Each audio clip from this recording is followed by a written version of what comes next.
Welcome to the summer 2024 product update video from Social WiFi. It's been a while since we've done one of these, but having made quite a lot of updates during the first half of the year, we thought it was a good time to record a video and provide an update on what's new with the product.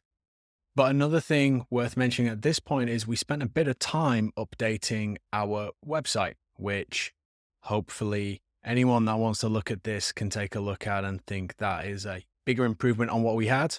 And we also created some new product videos also, which are available to watch on our website and on youtube.com.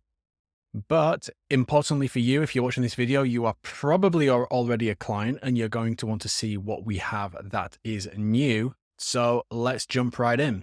Going to break the video into a few different sections. So we'll take a look initially at some of the big hitters, the things that are most interesting to you as a client.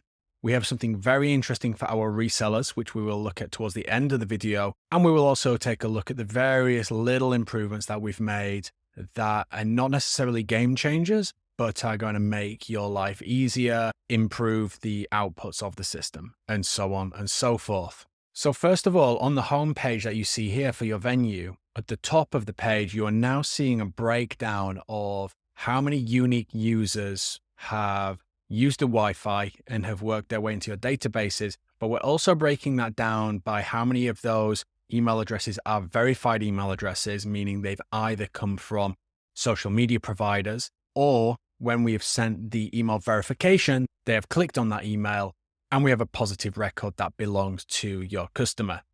And therefore, we also have a number for unverified users, and we've always been showing the returning users. How many of your total users are repeat visitors? So in the example that we have here for this venue we're looking at, about 25% of customers are coming back to this venue. And the reason why this verified users and unverified users data is important because one of the big releases we made is making the unverified data available to you. It's very common for our clients to see around 40 to 60% verified rate, and they often ask us, what about the other email addresses? So when we go over to the user data section on the left-hand side, you now see that we have two drop-downs for user data, which is the verified data, and we also have the unverified emails as well, which you are able to download and interrogate in exactly the same way as you have always been with the verified user data. What's more is in the settings section of the dashboard, you can go over to the features and using the use unverified data tab on the bottom, by activating this, our system will send emails to those unverified emails as well. So that will include all of the review emails, any email marketing campaigns that you set up. So your communication is going to get to more people than it was before. And in many cases, it's going to double the amount of communications that you are able to send out. And how about using that data? So we've made it even easier to set up email marketing campaigns fast. So let's take a look at how we've made it easier to use the data that we've captured. If we go to the email marketing section and go on to email automations and go to add an automation, you'll see that we have a new tile section here, which is going to grow in the future. But initially we have 7 preset templates at the moment. And beneath that, you have the advanced mode, which is the same as it always was, where you can start from scratch and create your automations that way. But if I have a restaurant and I just want to create a nice call to action encouraging people to book again, I can find the book again template, and we've pre-populated a lot of the content here with the logo, the artwork that you have uploaded to the system. And I only have to update the text on the left-hand side here to get my content. So if I make a few changes here, just to prove the point, I have to add in a URL on the button. Let's change it from book a table to book again.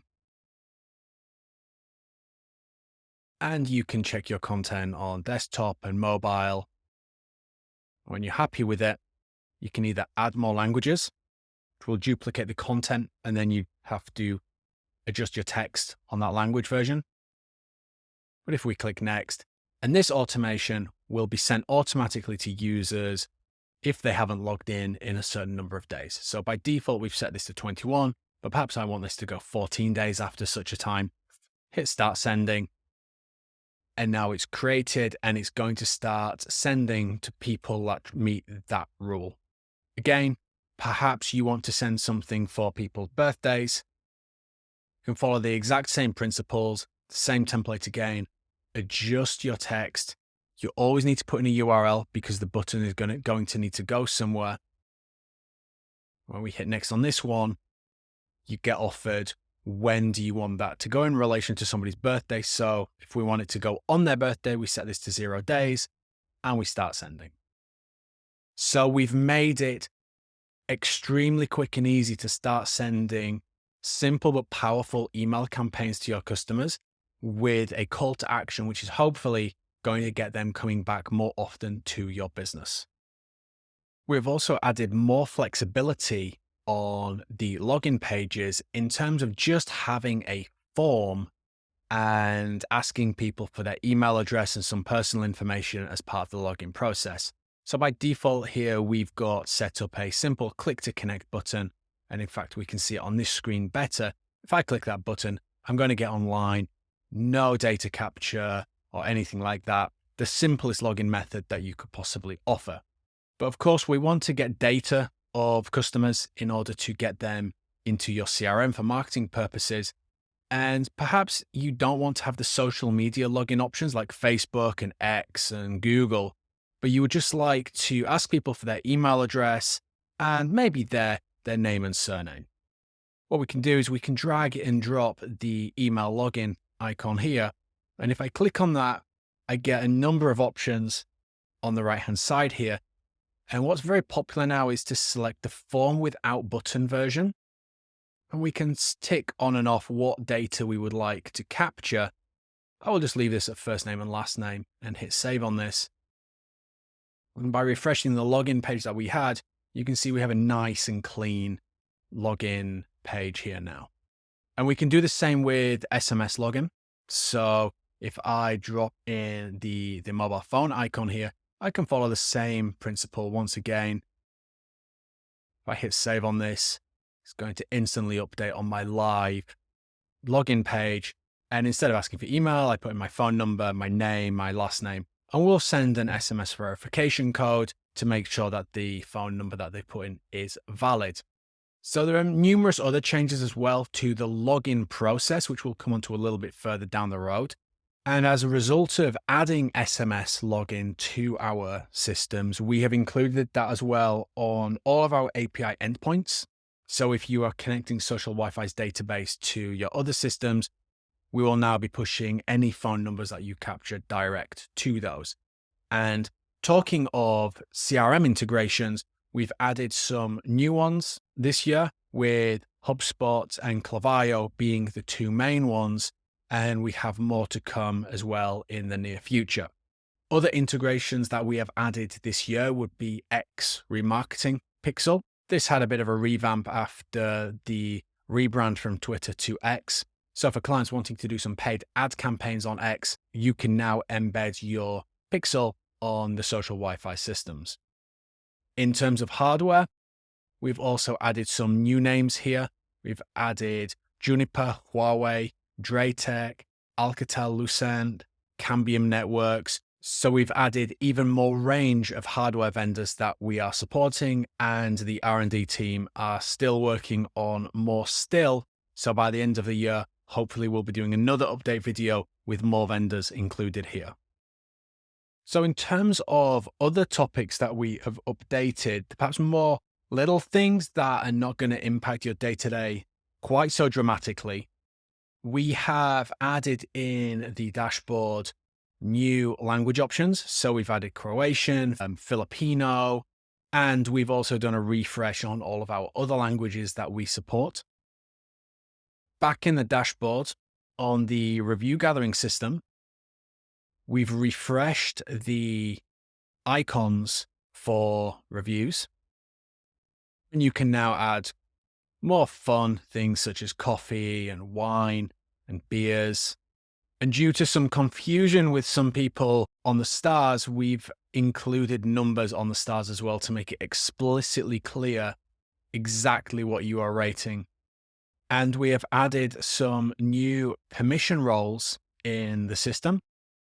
You can now add people that will only have access to the IT related functions, so the access points and the login codes. And you can also add people of a more what we call services manager that perhaps handle the marketing of a business, and they get access to everything except the IT equipment and the access points section of the dashboard. We've also updated the flow on the login pages to make it even better for people to open links on the success page. So iPhone users, for example, will have those links opened on Safari rather than within the captive portal page. Login codes can now be downloaded in batches of up to 10,000. So there was previously a limit of 100 on this, but for clients that want to give out login codes and perhaps upload these codes through their POS system to print them on receipt, you can now download them in much bigger batches via Excel files. And our AI tools have been upgraded as well numerous times over the start of this year. While OpenAI and ChatGPT keep on releasing new models, we've been updating our API to the most up-to-date and best performing models as well. We have a lot more AI tools coming later in the year, including to generate email marketing content like we looked at earlier. But at the moment, we're using GPT 4.0, which is proving the most reliable for what we have working on our systems. And finally, on the small updates, we've added more font options. So you'll see some new ones in here like Rubik and Roboto, Poppins, Railway. You can still upload your own font packs as well if what we have by default isn't suitable for you. But there's a lot more flexibility and creativity in here with some of these other fonts. And you can also select different weights of these new ones that we've uploaded as well, so that the login pages look more like what you would like your brand to be showing to customers when they log into the Wi-Fi. And making a fast transition to the dashboard of one of our partners, you will see that we've white labeled the dashboard for him. So our reselling partners can now upgrade to have the Social WiFi dashboard rebranded as their own. You will see that we have the logo in the top left of the page here. If I drop this down, you will see at the top, the URL is the partner's domain as well. So we are able to host everything on the partner's domain instead of people logging into the dashboard through socialwifi.com. And all of the login systems as well will be hosted on the domain of the partner. You can essentially sell Social WiFi as your own, rebranded, reskinned, however you want to consider it. So jumping back to the Social WiFi dashboard again, just to wrap this up, I hope that you like the look of what we have that is new in the product from the first half of this year. This is not everything. This is just the high level or the most important things that we want to show off to you as part of the updates. Keep an eye on the product update section of our website, which has a much more detailed log of the updates that we are making. Let us know what you would like to see in Social WiFi so that we can be improving our product in line with what our clients expect. But thanks for being with us. Keep an eye out for what we have coming later in the year.